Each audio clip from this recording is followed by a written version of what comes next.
Hello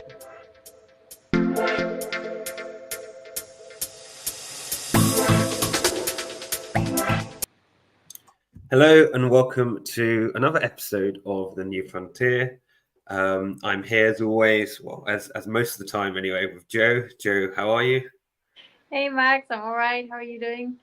Good. And it's an exciting week because next week we are off to Accelerate. So listeners, if you're going to be there, please tweet us, LinkedIn message us.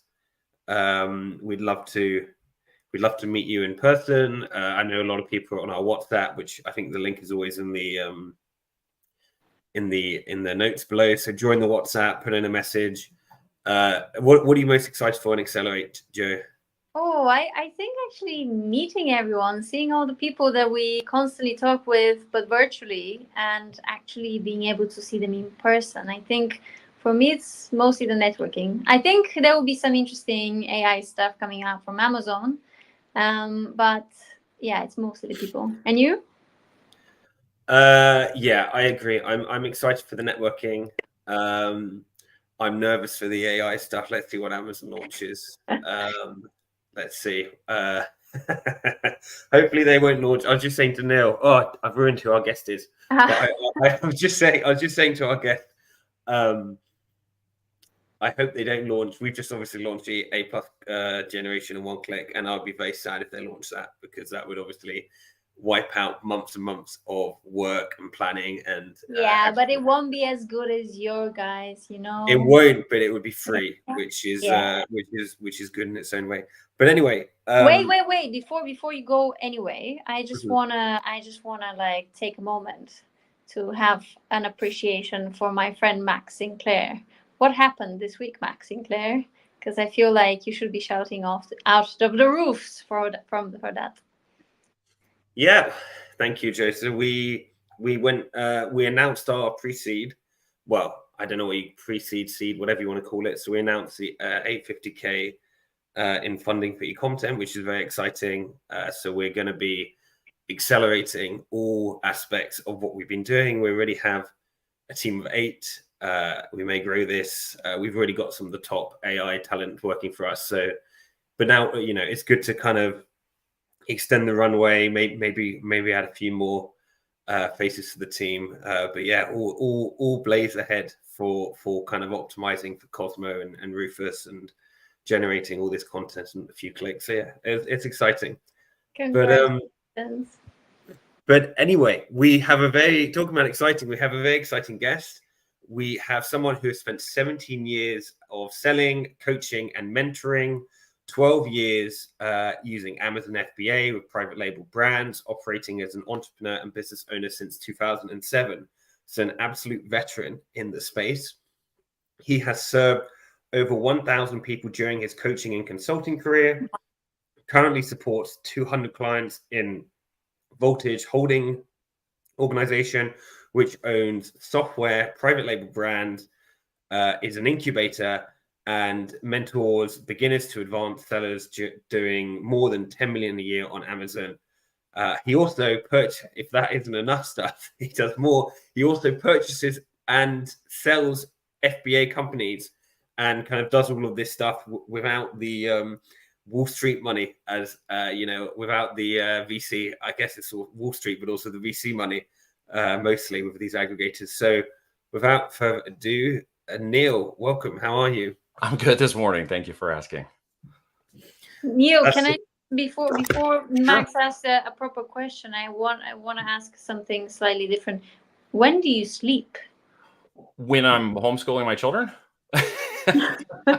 No, I'm not serious. If you get processes and people and methodologies in place and you do it the right way, you actually can trust a team who does so much of it for you. Like, it really can be trained into the right people.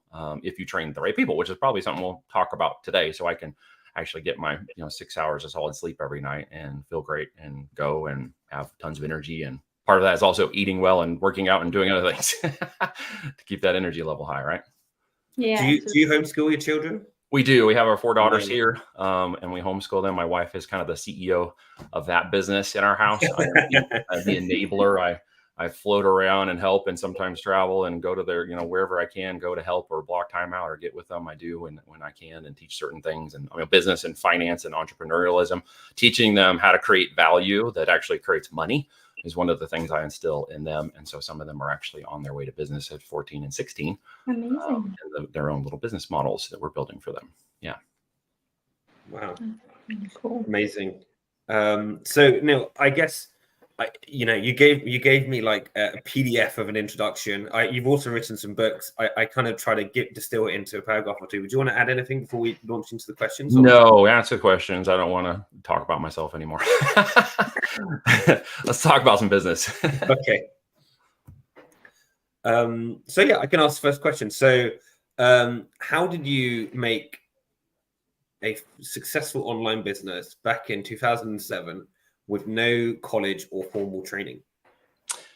Great question. Nobody's ever asked it that way before. In simple terms, I would say that I always knew that I wasn't going to do the normal thing. I don't know if that makes sense or not. It wasn't because my father was an entrepreneur or not. He was a hardworking, veteran who didn't graduate high school and actually never went to college. He did a 2-tour Vietnam tours in Vietnam, in the Navy.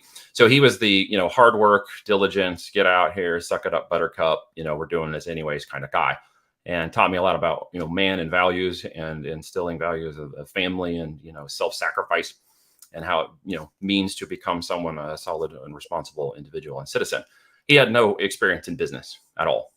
He had no experience in finance. He had no experience in entrepreneurialism. In my house, money was a 4-letter word. If you said it, you were disrespecting dad. You were not appreciating what you had, and money simply wasn't talked about in our house. On the other hand, I had some family members, my uncles, who ran their own construction companies at different levels of construction. So I kind of saw that they were out there and worked with them a few times on their projects and got to see a different way that they were living and working and doing business for themselves. So I thought, okay, you know what, this is not too hard to comprehend. My dad goes here every day for 12 hours and he does it right at that time in the swing shift. So I was gone most of the time because he was working overnight. And then I saw my uncles who had some freedom and momentum and could do things and schedule themselves. And I sort of had that dichotomy. And one in particular actually did very well in business in San Diego, built a boat company. He was handcrafting and then built a whole boat division and actually set the sailing speed record for a trimaran between San Diego and Hawaii. And after that, his business kind of blew up. So I really got to see the Kiyosaki, explanation of a rich dad, poor dad. And I never knew that until I saw the book later. And I'm like, oh yeah, that actually would have happened, because listening to him and talking to him, et cetera, kind of gave me that, inclination. And as I was younger and on a path of destruction, opportunity, by the time I got through college and dropped out and didn't want to do all that crap and then found the internet and was like, yay, save. I had to get in the corporate world because the internet, this is going to date me, the internet was not a thing yet. We were doing like email green screens and crap like that. And everybody thinks they've got it hard now. Good gosh. So forward, was that I had to stay in academia or I had to go to corporate. So corporate track was the opportunity. Taught myself how to program and then taught myself how to network, and then eventually got into Sprint and spent 5 years building the first knowledge management system platforms as part of the first division of mobile phones that launched into the marketplace. So I got to see that from the inside out, which is crazy. And that grew from the 5,000th employee that I was hired in as a contractor at 21 to hire and be a part of a management team that oversaw all the knowledge and infrastructure websites, 50,000 something pages of the system they used to support the reps and the people as a part of that mobile launch. That's how basic and fast we were moving. And there was 5 other people. So I got to play around with the idea of management and control, and they were all 20 years older than me. That was fun. And then build that system. It grew to 80,000 employees. IBM came in, and long story short, they said, hey, you're doing a great job. We want to hire you out. And so I got hired into IBM. So now I'm working with Yale and Harvard and double docs and MBAs, and I'm flying around the country, around the world. No degree, but a very solid knowledge of what it meant to do business at that point. And also understanding the phrase, it's who you know, not what you know, the phrase, who you know gets you there and what you know keeps you there. Let me get this out of my mouth. Long story short, by 2007, I was ready to go. My uncle had died. My entrepreneurial brain had left me for 2 years. And by that point, I was on my way out of the corporate world. He had told me to get out earlier, but I didn't listen. But he was a great mentor and gave me a lot of understanding of the business and fortitude of scale. And so by 2007, when the opportunity came, I jumped. I said, I'm out. I burned the boats, but not the bridges, to be very clear. There was no going back. Wow. Okay. And so I guess my question is like, this is really brave, and you were so very young. Like, how did you get this confidence to just go and take the leap? So I don't know. I would like to say it was some magical fairy that sprinkled confidence dust on me, but that's not really true. I think it was just seeing that I wasn't afraid to fail. I'm not afraid to fail. I'm not afraid to fail and look stupid. I'm not afraid to do the things that I know risk big, because I've seen big rewards when it happens, right? And when you have that sphere of realization, when you get outside of your comfort bubble, because one man's 1,000 square foot house is a man's 10,000 square foot house, and so on and so forth. And $500 to you is different than 5 million to somebody else. It's all scale of mind. It's not actually scale of money or other things. And it really got to the risk factors of what's big and what's possible. And when I saw it way out here, I'm like, holy crap, my entire bubble blew up. And it was like, well, how do I step through that process? So it just meant not being afraid of trying and failing. And was there a lot of failing in the beginning? Oh, heck yeah, dude. I destroyed a marriage being an arrogant, prideful prick. That was awesome. Don't recommend it. Highly don't recommend that. But it led to where I'm at. So I guess I wouldn't change it, because I love my wife and known her since she was 21, and 21 years later, I'm still in love with her. And we have the 4 beautiful daughters. So I wouldn't change that, but I don't highly recommend destroying marriages out of arrogant, prideful, stuff. That was a major failure to completely reset my life, put me back to the 400 credit score with, no money and no 401k and nothing. So I started all over. And then I went bankrupt later on because I was pushing hard to go big and didn't see certain things. I wasn't willing to look at them, as Jim Collins and Good to Great says over here. I wasn't willing to pull the rock up and look at the ugly, nasty things underneath it. I just kept the rock down and walked over it 10 times until I finally tripped on it. And that caused bankruptcy. So personal bankruptcy, professional maneuver was to get me out of a situation where I'd gotten in bed with some people that were not good. And the situation they'd done with investor funds was not good. We'd raised millions and millions of dollars. And let's just say it wasn't all going to the business. It wasn't going to my bank accounts. So when I got the lawyers involved and stuff, I had to check out. So yeah, big risks, big fails, big boundaries. People are like, oh my gosh, I can't go bankrupt. I'm like, well, there's worse things going bankrupt. Been there, done that. Not dead yet. So onward and upward. So I have one more question about this before we kind of move on to the Amazon stuff, which obviously I'll try to get my answer short. All right. You're a veteran in, and it's actually my favorite question. And I mean this with all, like, in respect, like when talking to kind of like, the generation, I'd say before me and Joe, which is you're kind of, you're at IBM, you saw, I imagine, had a front seat of like the internet and like the explosion of the internet, and obviously gone into online selling very early. How do you think about the differences or similarities between like the AI revolution now and the internet revolution that you saw, Yeah. Well, I was actually in machine interface and AI stuff that we were doing, the machine language learning at IBM, when I was in a project working at the part of the Watson supercomputer out of Armonk. And we were dealing with latent semantic search engines, building knowledge management, human machine language learning that, tracked the knowledge and the implicit and the tacit knowledge, which is 2 forms of knowledge that we get or gain through execution. That leads us to the actual knowledge that we can implement. And all that process was digitalizing that data and information into ways that could be retrieved faster in an environment that was high speed. Like there was a lot of people, a lot of phone calls, millions of interactions and transactions that were happening. And they were already pushing the boundaries of that. And we were in the component of building systems that could predict incoming calls from any customer support line based on all data known about that customer, intrinsic data, and then data that could be defined or learned by the system to basically predict what the person was calling about. So it could potentially add, the ability for systems to allow people to self-serve faster than reaching a human. Keep in mind, this was like 2003 to 2007. So at that point, systems and understanding and supercomputers and working near them and working with guys that understood string theory and other crazy things, I got to glean a lot of knowledge about how far they had actually come then to what we actually see now. And I will tell you, it is the tip of the iceberg. What they've been able to do since then, I'm sure, and what they were doing that I didn't know about because I was asked to go get secret clearance. and went through the process and decided not to do that because a mentor was like, if you do that, your whole life is going to change. And I'm like, I kind of like where my life is right now. And he's like, probably don't do that. And I said, okay, but I understood there were even bigger things in that space to go play with, and decided not to go that route. So now I see what is AI as tip of the iceberg. It's playing with children's toys in a sandbox when the real engine isn't here yet, but it's coming. And when it shows up with quantum computing behind it and other factors that are, the speed of human thought now, or beyond it, things are going to change very dramatically. So I think they just gave us a dime bag, and the crack dealer's coming. Yeah, it's interesting. We had Yoni Mazur a few episodes back. We talked about his prediction about AGI and when it's going to come, and he thinks that it's already achieved, but just it's been achieved in my opinion for a while. I agree with Yoni, and I've had kind of that conversation on his podcast, but it has been achieved. They just can't roll it out because it's so scary, and there's controls of things they've got to put in place to ensure that if it isn't or already has come sentient somewhere, and I don't know the truth on that, but when it does, it has to be somewhat controllable.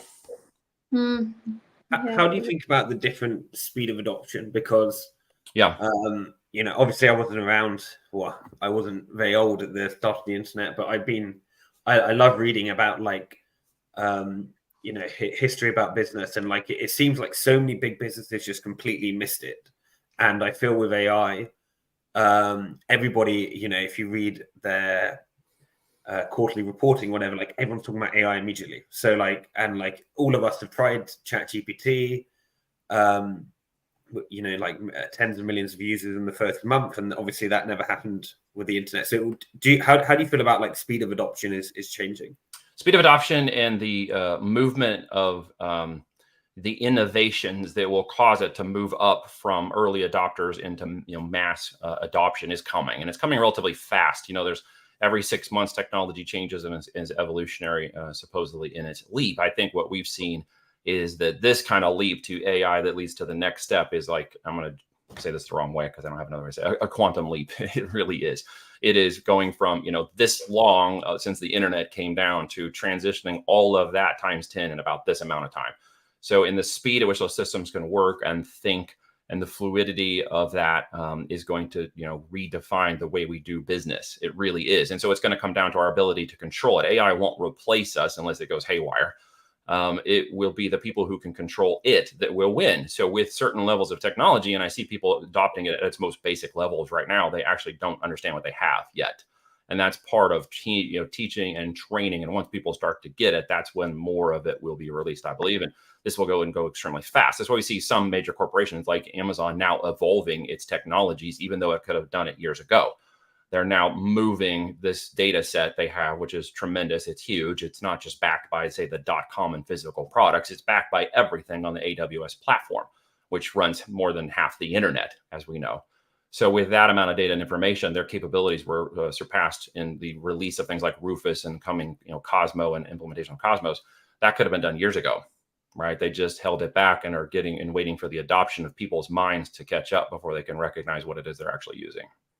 I don't know though. I feel like if we just take I'm just gonna for 1 second separate the conversation from Amazon and Cosmo, and we're gonna talk about that. But I don't know. I have a feeling that we all live in a little bit of a tech bubble and an AI bubble, and we think, oh wow, yes, everyone is adopting this very quickly. Look at the big companies. Yeah, of course the big companies are adopting it quickly, but if we look at it on a worldwide level and sort of on an industry level, and we think about how the world is built, even just the simple digitization of industries is still something that is in progress. It's not happened everywhere in the world. Actually, for majority of the world, it hasn't really happened. And, we are already talking about AI. So I think there is going to be the 1-2% of the world and the industries that are going to adopt AI to an extent. And then there will be the 0.5% that is going to be adopting it in an advanced way. But majority of people would lag, just like with anything to do with digitization. So I think it's really important to understand that we are definitely not exactly objective about where we are standing in terms of the adoption curve on a worldwide level, across industries, across most people. So But yeah, so let's talk about Cosmo then and Rufus, because yes, Amazon might have had that in their pocket for a while, but at least from everything that we've seen so far, Rufus hasn't been overwhelming in terms of its performance. What do you think now? No, it hasn't. I think it's just first version. It's just pre-adoption. It's always testing to see how it's being used and how people are, utilizing the search or reading and, consuming its information or utilizing it to drill down on products. All of this stuff right now is just early stage testing. They're just gathering data. So no, I don't see the most advanced versions of what I believe is coming with Rufus, and certainly not with Cosmo yet. Think Minority Report, right? Think about predictive and analytic ability to move forward and backwards in video and other things in real time, and be able to analyze that content in real time, and then make real-time decisions based on who you are, where you are, what you're watching, and what your precursor is to buying a fishing pole versus buying a dinghy. So it really gets down to that intent-based is coming. It's not here yet. And once it is, I think people are going to be very surprised at how much more they're buying and subconsciously not realizing that they're being influenced by it.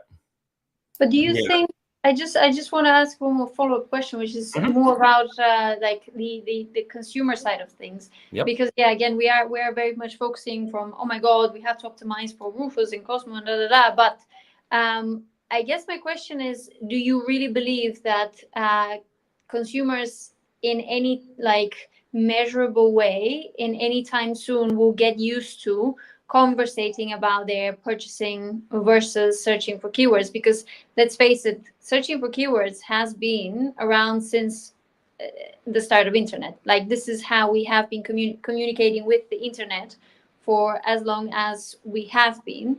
And the whole AI revolution around contextual, basically contextual conversations and asking questions back and forth is a completely new sort of paradigm. So do you think that majority, again, I'm asking for majority of people, would be able to switch fairly quickly in this sort of new conversational way of thinking? No, I think what's going to happen is that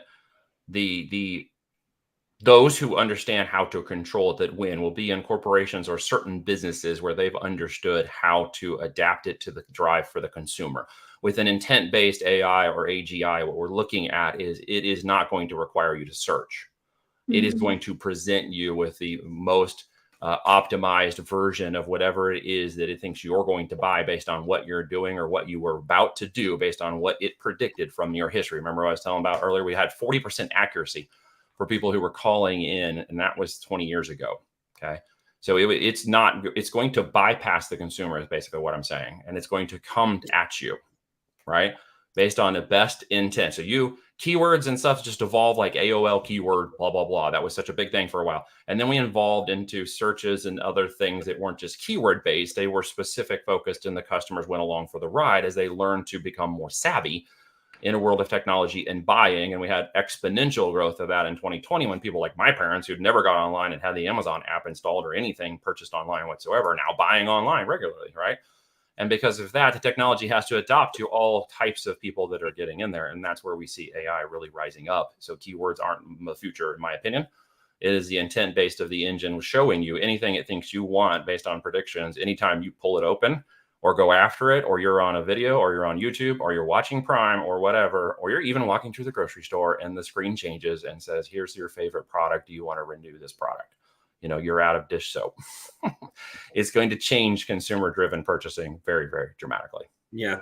And I 100% agree with Neil. And it kind of goes to my earlier question to put a counterpoint to kind of what Joe just said. I just use Perplexity, which is, we know and love, is one of my favorite tools. Sure. Guess how many, open question, guess how many time, how long it took for the internet to get 1 million unique users?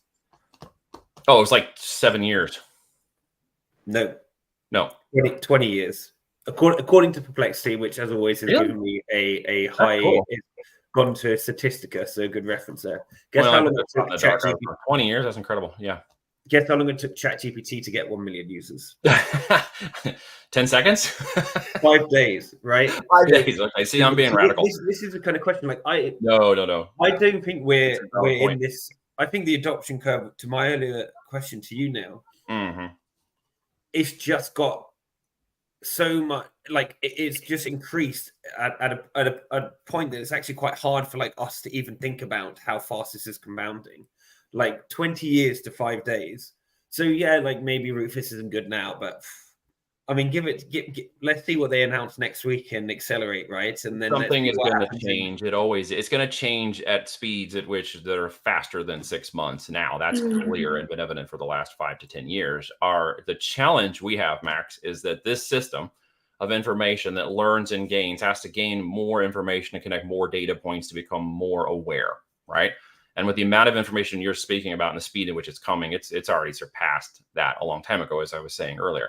So what we've got now is they're rolling it out into the major marketplaces. We'll start to see it more and more, and it's going to come exponentially fast at us. I mean, 5 days is incredible. I didn't even realize that, but that's speed. It's actually insane. But at the same time, since 2020, the average American IQ and age span has gone down. So we have this problem happening where one vertical is going this way and the other vertical is going that way. So what is it going to do? It's replacing roles and people and systems that are simply not going to be available to do it or capable of understanding it. So it has to do things that people don't have the power to do anymore. I agree. So I'm gonna. I don't know if you have any clothing. I was going to move on, Joe. So did you have anything you wanted to add to that? I don't. But I have a question. But you go first. I have a lot of questions. I'm going to ask about chuckling and cackling. There's something behind that question I may not want to hear. No. I'm going to ask about how sellers should know what they should profitably find on Amazon. So I'm changing tack. So if there's anything else on this AI stuff, Joe, now's the chance. Was it going to be a question about optimizing? Okay. No, wait. Then I have to ask my question. Okay, here it comes. Okay, here it comes.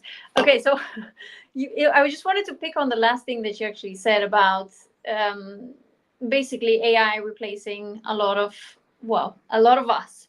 And from an agency point of view, like, how do you see the future of, let's say, Amazon agencies? You're setting me up at that question. There's not a great answer.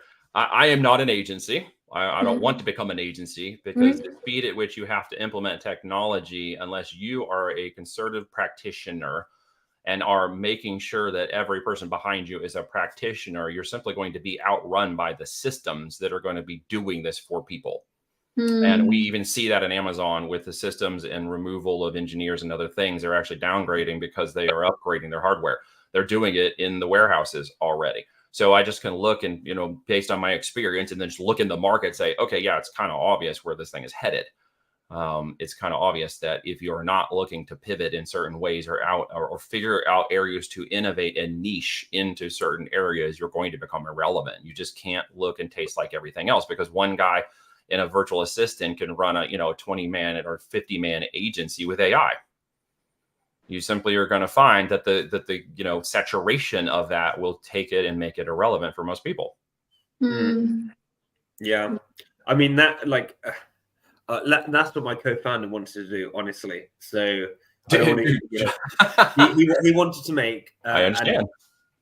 He wanted to build basically an AGI to be like an Amazon full service agency. Oh, I have VChats that we've built. We've got one coming. We're training as a virtual coach. We've got 3 others that we use inside of our enterprise already to answer all terms of service questions and information around policies, procedures, product research, anything that needs quick answers. We have constantly been training and are updating based on usage, our own GTPs inside of Voltage used for those kinds of things, replacing people and even technologies. And in some cases, the answers go faster than the coaches can get to them, and people have the direct answers because we're telling them. And soon our policies, procedures, methods, and methodologies and stuff for what we do inside Voltage as part of our our stuff is going to go into a chat that we're going to utilize. So every operator that I train up in a business is going to have access to that. They're going to become a self-independent business. We already sort of do that. When I hear people like, "Oh, I got an 8-figure company, great, and I have like 7 employees." I'm like, "What? I need 7 employees? Like this? What are you actually doing? Let's see what you're doing." And we run those on 2, 3 people and one concerted leader in a strike team with 3 or 4 VAs. And I'm looking at it going, okay, you're not taking advantage of opportunities we have to run lean and mean and profitable as you pivot through these things that are coming. Again, not an agency running actual businesses and companies, partnering and growing and acquiring these companies. I'm actually looking at companies as part of our acquisition process to give you a bigger picture that are currently doing, say, 10 million, 12, 15 million a year right now, and I want to take them to 30 million. And I know that what's coming in the next 2 years is going to be optimizations and efficiencies in those companies. Okay, to just prepare and get ready and stand still as AI circles around us and the systems and everything change around it. You had asked about optimization earlier, and I'm telling people they don't optimize for Caso and Rufus. You get out of its way. You get out of its way. Max is going to debate this. Oh wait, I know, Max. I remember we talked about. Here's what I mean by that. Okay, here's what I mean by that. If you don't do the right thing, AI will run you over. So there isn't optimizing. There is understanding.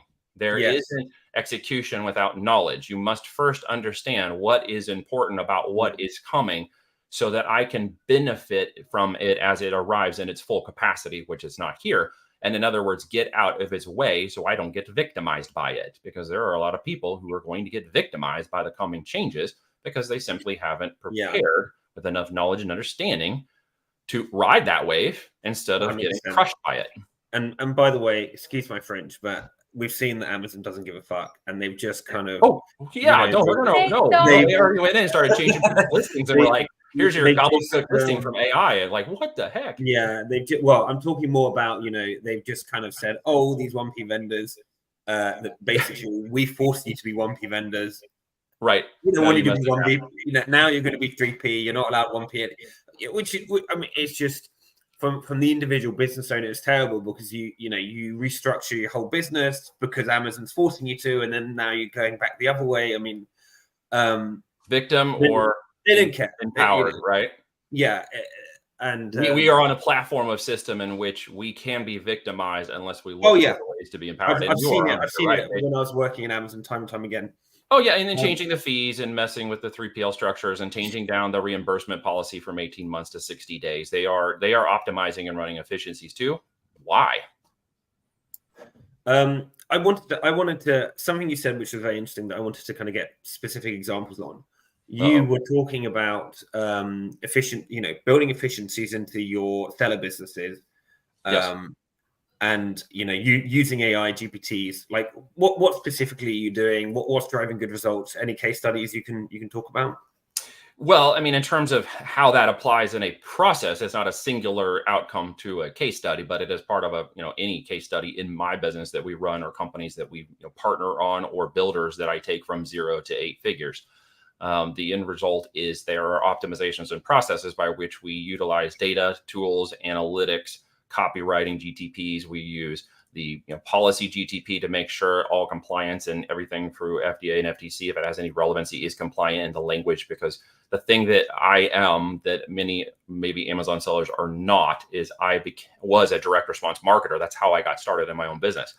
And when I learned direct response marketing in the days where we uploaded stuff in spreadsheets with no web interfaces and put, GUIs for Facebook and all the stuff that everybody complains about now, which is so freaking easy, we were uploading it in spreadsheets and looking at creatives and actually having to figure out who our customer was and how to speak to them. Imagine that. Pretty surprised, right? So being in that direct response space and having stayed there this entire time, what I see is less about mechanics and tactics and more about the strategy and implementation of those. So for us, chat GTPs, that we put in the GTPs we built in our process, methodology, keyword research, competition, the writing of the listing and reanalyzing the listing down to what images are created either by AI or human, or analyzed by AI to determine what their outcome is. I'm preparing everything for the coming changes.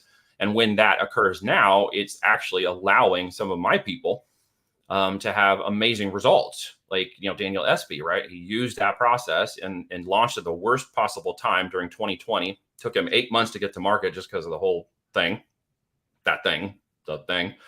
And so, fast forward this year, he's on pace to hit 16 million in sales. So when I say case studies, I'm thinking big picture. I'm thinking opportunity cost. I'm not thinking, 3 million in revenue. That's a great start. How do we get to 10 and 20 and 30 million? So when the scope of what I'm saying is probably larger than most Amazon sellers, because I'm also thinking omni-channel. Amazon for me is just a spoke and hub. It's a logistics and freight company. And that's what I treat it like. It's also a direct response company that's creating demand for customers. And I am being a direct response marketer and answering the problem so my products get sold faster at higher profit, right? So when I look at this market, I look at it very differently from growth and expansion.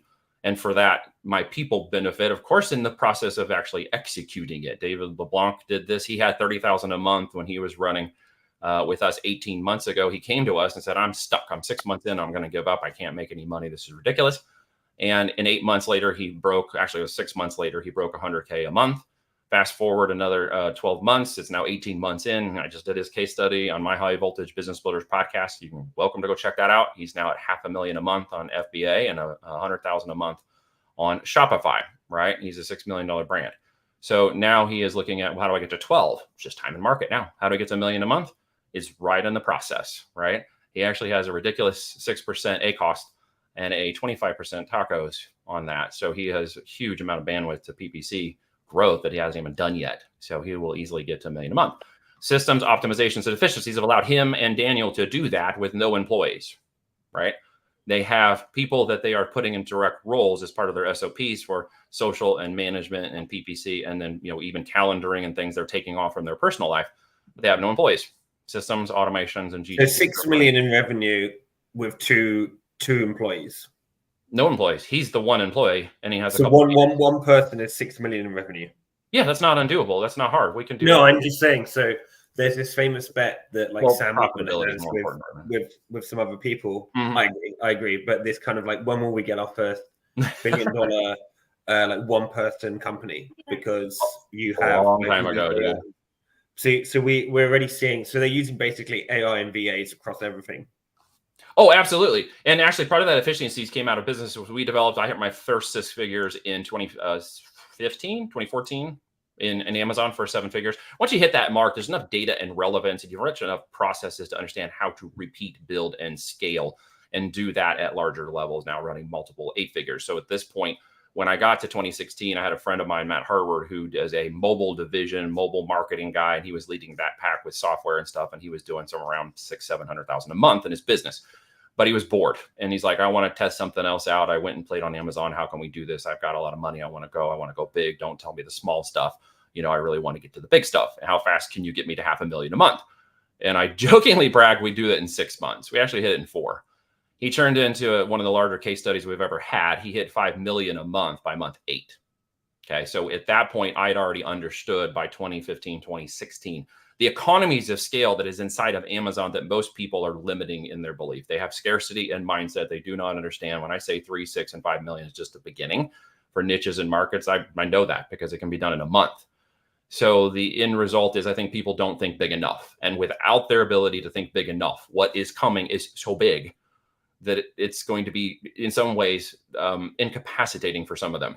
They're simply going to not know how to adjust and deal with it.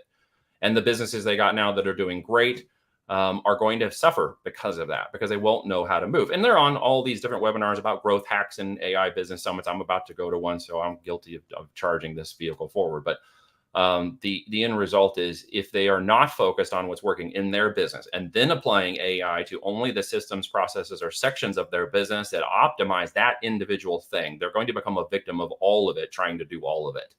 They're not going to be able to succumb. So we have put it into small pieces of an existing workflow that is already successful to simply take 3 and 4 day tasks down to 3 to 4 hours. We've optimized efficiencies. We've removed roles from that process. And this is from a guy who in 2015 and 16, before I saw what Matt did, was running a 20,000 square foot warehouse with 12 employees. And when I realized what was happening, I'm like, done, shut it down. We're out the door, fire the employees. Let's change this all. It set a new trajectory of path and expectation for what I know is possible. And so this is really interesting though, the picture you're painting of, I guess, the Amazon seller of the future is either someone who is quite big and quite experienced, or someone who is very savvy in terms of data processes and AI. Is there still space for the new sellers? My opinion, the space of new startups who don't want to tackle the opportunity cost of what I call the tier 2, tier 3 seller, customer, in Amazon or any marketplace, because we also go TikTok and Shopify and other places. To be very clear, we're omni-channel. Is that they're simply going to get left behind by those who can, because the money is flowing like a river and it moves. right? It moves. It may feel scarce to some people. It may have gone away from some people, but it simply is just a river, and they are moving here, and it is moving here. It's farther from them. Doesn't mean it doesn't exist. It just means it's moved. And in my opinion, it moved 3 and 5 years ago. And most people didn't even pay attention to the fact that it had moved. And so now they're feeling the ramifications of that. That is only going to exponentially change. So that if they cannot or are not willing, in my world, to put in 50 to 100K in the business in year one, they're going to lose. There are enough of us now who have enough strength and time in market that you simply won't enter markets that we're going to dominate unless you're going to be able to play at the brand to brand level. And at this world, in this place, it is going to be a capital intensive measure. I do not believe that people anymore can just put $5,000 into an Amazon business and see it turn into 8 figures. That was 10, 12 years ago. That is no longer the way it works. They're still being taught and told that, and they may not want to hear what I have to say because they're not willing to turn the rock over, and that's fine. Doesn't make it any less true. In my world, we're going to deploy, a 500,000 to $1 million so that we can get to the position, all right, where we will have $1 million a month every 90 days, which means in inventory and turnover, if I'm in a $10 million business and 90 days into it, I've got a $4.5 million PO, of which I've got to put, if I've negotiated well, I got to put 15% of that down to 20%. So I'm looking at, 750 to $1 million. It has to go down every 90 days. I have to have the cash to do that. If I don't, I simply won't make the business run anymore. And those who think they don't understand that are going to find it out when they can't grow in the marketplace. Amazon's own algorithm. Okay, wants those who have more inventory and capitalization to grow faster because the demand is faster. It's 10 times faster than it was 3 years ago, right? Those who cannot speed up, with that capacity are going to watch their 1,000 units and their ACoS go to 80% as they get down to 300 units and don't understand why it's getting worse because Amazon is actually penalizing them when their inventory drops too low in the market in which they're selling. If they went from 1,000 to 2,000 units, their ACoS would drop to 30% or less, and the volume of their sales would go up. So where does that base that metric off of? Profitability. It's the first thing I look at. It's the only thing I look at a brand or product that comes to market. And so the answer is yes, it is a good time and you should do it if you can get in the game and capitalize it correctly. If you cannot get in the game and capitalize it correctly, you're simply going to be capped. People, systems, and Amazon and other marketplaces now are going to be against you because TikTok Shop is doing live streams at $5 million in 3 hours. The speed at which this is, like you talked about that. There was a live stream here, less than 6 months ago where the guy did like $1 million in 4 hours and broke the record. And then somebody else did 800,000 and another person did 3 million. And this other guy did 5 million. And it's like the race to hit 10 million is the next stop. So, I mean, what you said there about, rewarding velocity and punishing not, obviously we all knew out of stock is one of the factors in A9, but I never quite thought about it like that. Like they're going to reward people they see the scale. How much have you capitalized inventory? If you've capitalized inventory to a certain level in the niche and node in which you're competing with your 5 to 10 other people in your node for, Adirondack chairs, making that one up. And other people have 10,000 or 20,000 units of inventory to meet current customer demand that's flowing at 15 million searches a year through that node for people looking for Adirondack chairs. And you have 1,000 units and your profitability is lower than theirs. Why would Amazon push you out? Yeah. It's not even a hypothetical question. The answer is they would, and they will. So how do you beat them? You overcapitalize your stock and inventory levels and prove that your brand, your rating, and your profitability and your stock will beat the next people above you.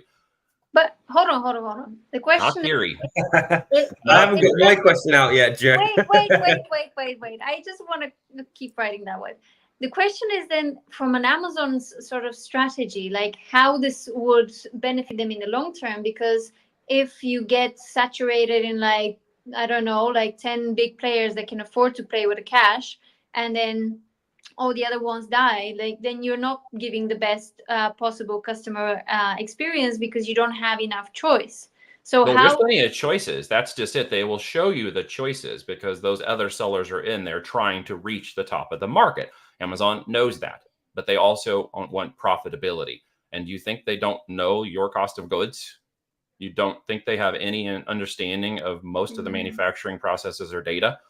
You think they're randomly ranking people based on their current social engine score? That is not how this works. So you think they're including profitability because they want to? I don't think they're including profitability. I know. They're including profitability. I know they do. Why? Number one, it is good business, and number two, I've seen it in the field. with products that I have launched into multiple brands, in which I have taken one brand that was dominating a particular keyword and I duplicated that brand in its entirety except for the product. And I targeted a slightly distant customer segment, and I raised the price so the profitability was higher per unit than the same product and the same keyword next to the other brand. Guess what happened?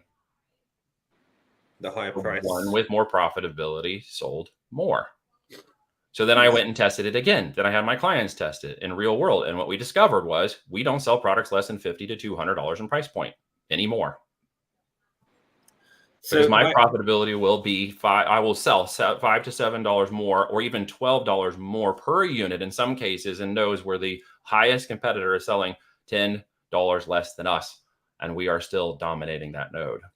So I want to get on to profitability. I just want to rewind to one thing beforehand, which was, you said you basically need, I slightly forget the numbers, but it was 50 like to 100K year one. 50 to 100K year one to launch an Amazon brand. If you really want to compete to get to 8 figures, like most people who are getting in this business want to do, they want the sky as the limit opportunity, right? What's the breakdown in, like, where are you spending that cost? Because you're not spending it, you know, you're saying you're running super lean operations with AIs basically. So where is that? Marketing. All on PPC. It goes back to acquiring the customer when others are not willing to acquire in that first customer, because we run a portfolio of products. You may be thinking as a 1 or 2 products, but our minimum is our 5x5 product launch process that is supposed to lead to 5, 10, 20 SKUs that are making up 80% of your revenue and profitability. For that reason, I'm playing a slightly different game than I hear most Amazon sellers play. I'm going into the market with more information. I'm getting an AI engine, more data, and I'm letting it define where it takes me. So many people get in this and they're like, well, I'm going to go here. This is it. And if I don't go here and it's not successful, the whole thing fails. Well, I have learned because of business systems and AI that it is fluid. And if I will allow that to flow and find out where that river is through the data and products and profitability, it will simply open up into a great span of products where then inventory capitalization and PPC behind organic is where I will win. Now, the David LeBlanc case study, go listen. He's doing $500,000 a month on Amazon with 90% of that is organic traffic. Why do you think that is? There's an entire system and process we go through, having built these systems and built part of it in my IBM days and watching what it does and learning how the system works.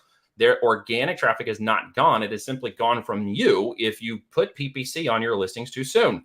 If you force the algorithm to get you to buy traffic to rank, then it will keep you buying traffic for ranking. And once you turn that off, you will derank. Unless I push organic first through the system to a certain point in which my data set is greater than the data set of the other products in that node, I don't put PPC on until that occurs. If that takes 60 to 90 days, that's how long it takes. So do you achieve that through like external traffic? Like what is all on Amazon? It has to be within that ecosystem. Everybody with off Amazon traffic ideas, I think that they're trying to manipulate the engine in order to reward it within a platform that is an ecosystem that only looks at outside influence if inside the system the customers are being rewarded by the journey for that product and the output and the reviews of that product that close the entire data cycle that Amazon sees. If your data cycle is not closing correctly and you bring outside influence, it will only be for a time. It'll go like this. And instead of going like this and then reaching some point where you hockey stick, which you will in time, hockey stick forward, because your data eventually got better, your inventory levels were able to be capitalized above the next few people in line. Maybe they fell out of stock and you went ahead of them. Something occurred in the market and you got a little jolt. It will happen. And all of a sudden you're now capitalizing at really large amounts in order to keep up with the demand. So the system is literally holding people back who get bad data sets in the first 7, 21, and 30 days. When they don't launch in that first window correctly, they have penalized themselves in the system. They will be forced to pay for ranking. So you believe in a reverse honeymoon period where it's not. I invented the honeymoon period, dude. That was such a stupid saying. The result of the honeymoon period was a product launch process by which I could take a product out to 21 and 7 and 21 days and become a bestseller in any node. And it was a matter of optimizing the engine for a specific relevancy from keyword top down through search all the way down to the product itself.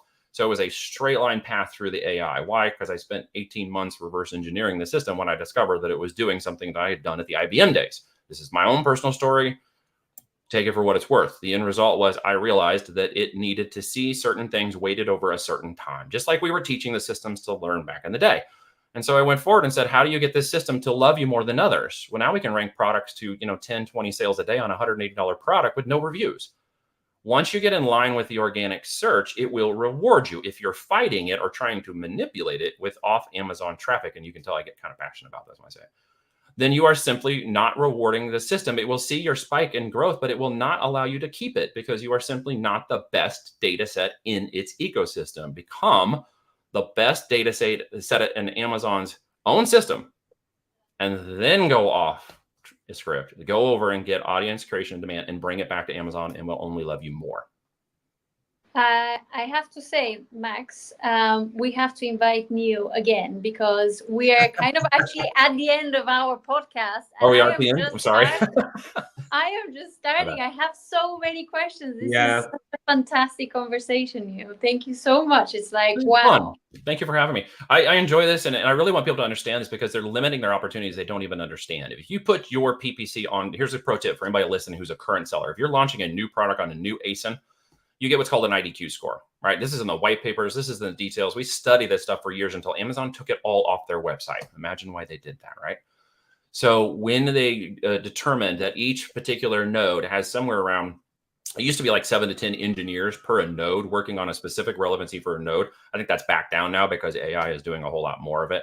And in each of these nodes where we file our products down to a specific relevant niche inside of Amazon, that what we call that leaf on the end of the tree, you are looking at the most hyper relevant product type for an in-demand customer coming through 30 seconds or less, right? So long story short, if you touch that system in the first 7 days in any way that does not allow the system to optimize the data set that you gave it, you are manipulating the data and that IDQ score will come down. You can't bring it back up. You understand? It goes to a certain point where it won't come back up. And it's looking at all the other IDQ scores for historical time and market data, last 12 months, last quarter, last 3 years that the product ASIN in that node who you're competing against already came in and was setting there and has all this historical data. And it's looking at you and saying, hey, we want to give you a fair shot because you might be the next viral thing. But when you see that and you go up and then it doesn't continue to go up and it goes down, and you're like, what the heck happened? It is that you just weren't relevant in the data set. You went up and you came back down. If you notice these kinds of trends, folks, you have to change that. When you're launching that new ASIN in the first 7 days, do not put PPC on the listing. No matter what anybody tells you, trust me, do not touch the listing in the first 7 days. If impressions and clicks come, but no sales, optimize, okay? If impressions and no clicks come, then optimize. If impressions, clicks, and sales comes, you are dialed in. Let it ride for up to another 7 days. Only put an auto campaign on if you feel like it. After 7 days, if you see sales, only an auto campaign, go into data gathering mode. That's it. Data gathering, not sales, not vertical. You do this for 30, 60, and 90 days, then 8 figures is a real possibility, all disclaimers aside, in 4 years. If you do the damage to the system in your seller account before that, it'll be much, much more difficult for you to climb out of that problem. You're even better in some cases killing the ASIN. And if you do a really bad job, shut the whole seller account down and start over. Wow. Okay. Well, this is really interesting because it's exactly the opposite of what everyone's talking about. So, yeah. I'm just look, guys. I'm just a weirdo in the world. Well, you know what we could do? Playing with my guns and being an idiot. So what do I know? No. We could try and host a debate, Joe, where we get Neil and then we get someone of like the Amazon Orthodoxy. Yeah, no, absolutely. We are an operations team, man. That could be quite enjoyable. I have nothing to sell you. There's nothing here to learn. I'm an operations team that runs my own companies and operations. So it just takes for the value of what it is. Hopefully, somebody gained something from today. I've certainly gained something just hanging out with you two. You're fun and the questions are amazing, and I appreciate your time. Yeah, it's great to see you. And listeners, stay tuned because follow us, subscribe, whatever you're doing, because we will have Neil back on a debate format with someone of the more. Oh my gosh! I don't know. I don't know if I want to go for that. Right, Neil. So, where can our listeners get in touch with you if they wanted to? All right. Well, guys, appreciate that very much. They can go to voltagedm.com if they want to. That's Voltage Digital Marketing. As a growth incubator, we are both the beginning and the end. So we are not an aggregator. We're an incubator, and we've been incubating for a while, which means we build, launch, grow, sell, and scale, and as well as exit these companies. And we're also looking for companies in the 1.5 to 3 million plus in EBITDA. So if anybody knows any EBITDA businesses they want to sell, I'm interested. They must be omni-channel to get the most value out of that.